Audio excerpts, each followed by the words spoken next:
আমারে বলছেন জামাই সব সময় ধৈর্য ধরে কাট খেলবা। তোমার কথা শুনে মনে হইতেছে যে তোমার কই জায়গাটা যেটা সুমাতে কই গাছে বাই করে পারুন না আবার তোমার কথা লাগে সুমাতে এই আপনি হুশ করে কি কাটাইতেছেন বন্ধু? আরে ধরতে দিকা আর যে গো আমি কিছু বুঝলাম না। হ্যাঁ ওরে মাঠে একদমই জায়গা নাই, জমি নাই, মাইকের পাকা ধারে গরু লাগে দিতে মানে একটা পছন্দ করে কিছু আছে না কিছু বুঝতে না। কোন খেতে আছেন সেটা আমার ভালো করে জানা আছে। তা তো তুমি জান ভাই সন্দেহ আজকে থেকে করো নাকি? হ্যাঁ সেই ইয়াং বয়স থেকে তুমি আমার সন্দেহ করা শুরু করছো বিয়ার পর থেকে।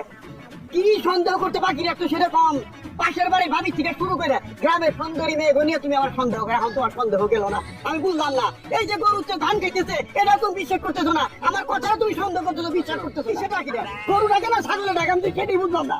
হ্যাঁ এই তোমার স্বভাবে কি কোনো পরিবর্তন হবে না? তুই দুটা মেয়ে বিয়ে দিছি এখনো তোমার সেই সন্দেহ গেল না আমার উপরে থেকে। এই সমস্ত কথাবার্তা তুই জামাইরা শুনে তারা কি ভাববো কাউ আমি মুখ যাই পারো। জামাইরে ফোনটা দেন, আমি জামাইরে বুঝাই কইতাছি হে যেন কিছু মনে না করে। এই যা যাই রে কথা জামাইরে ফোন দিব তুমি কি স্বপ্নে দেখো নাকি? আমি কিছু বুঝলাম না। হ্যাঁ তোমার কাছে বাটন ফোন আর আমার কাছে হচ্ছে তোমার টাচ ফোন। তুমি তো আমার ভিডিও কল তো অনেকে জামাইরে দেখা জামাই নেবো এর এই জায়গায় জামাইরে বাবু কোথায়? আর আমি নামার জমিতে দেখ পারাইছি ধান পাকছে নাকি, সেই ধান খেতে গরু লাগাই দিয়েছি আমি তাই দেখতেছি। জামাই বাবু কোথায়? এই যে শুনেন, শ্বশুর জামাই মিলে কি তাস খাইবেন? বাড়িতে আয়েন ডাল ভাত কিছু খাইয়া যান। আচ্ছা ঠিক আছে নাইতেছি।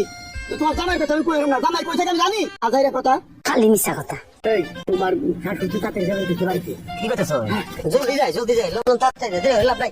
আহেন আহেন তাতে জানো দিকতে দেই না নাকি তোরা খেয়ে না তুমি দিকতে যাও এদিকে আমরা দিকে যাই। একেবারে পুষ্কুনি পচা পুষ্কুনি কাদা। রান্না বান্না বাদ দিয়ে গৃহস্থলী কাজ বাদ দিয়ে আজকাল কেদা বিশেষজ্ঞ হয়ে গেছো মাটি কেদা নিয়ে থাকো।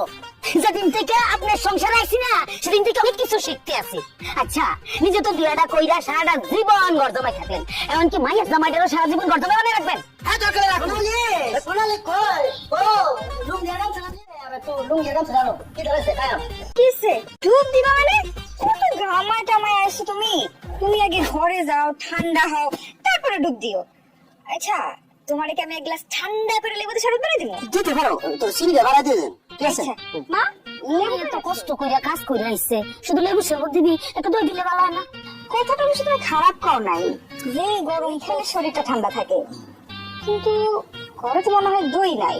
নাই আব্বা তুমি যখন বাজারে যাইবা বেশি করে দই নিয়ে আবার, তোমার জামাই আবার দই নিয়ে। আরে তুমি এখানে এখনো দাঁড়ায় আছো, তোমার না বেশি ঘরে যাও, বাইরে অনেক গরম, আমি তোমার লাগে শরবত বানাই আনছি। হ্যাঁ যাও। বাবা আমনে পায়ে তো ফেক কেন পাকা রাস্তায় ঘুরে আইছো। হ্যাঁ আপনাদের কি দেখেছেন? আমি তো গেছিলাম বাজারে আমার একটা জরুরি কাজ আছে। আমি আস্তে আস্তে খুঁজে দেবো, সব তো কপালে থাকে বাপের মতো হইছে। আমাদের তো ঠিক নাই